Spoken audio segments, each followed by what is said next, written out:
I want to show you how to blend a selection with the background. So we're going to use this giraffe, and you can see the lighting and environmental conditions, and we're going to place this on the barn. So let's just do a quick selection here, and let's let Photoshop do the work for us. So I'm going to go to my selection tools here, specifically quick selection, and rather than me dragging, I'm going to click the little button at the top that says select subject.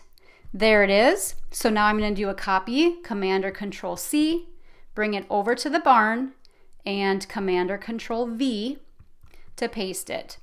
I'm going to go to my move tool. V is the quick key for the move tool. We'll just position it over here. So now if I were really doing this, I would create a shadow.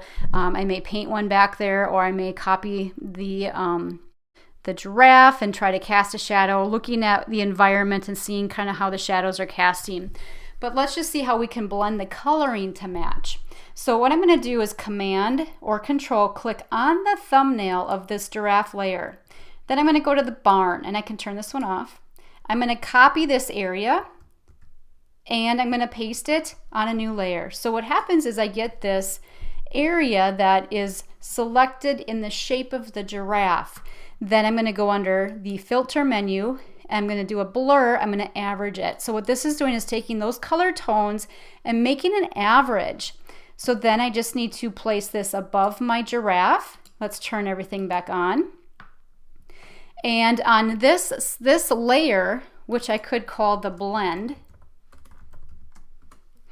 what we're going to do is change the opacity down. But first, let's do the blending mode. So this again is how this is going to blend with the pixels behind it.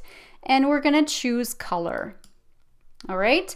And then bring that opacity down. So my giraffe is still behind this blend layer, but I'm just adding the overtones to it. And by dragging this down, it's usually around the 35-ish, 37, somewhere in there.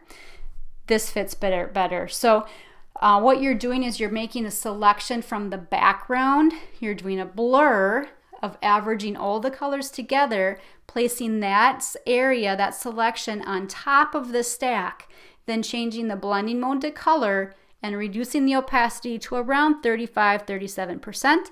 This gives the subject the same color tone as the scene.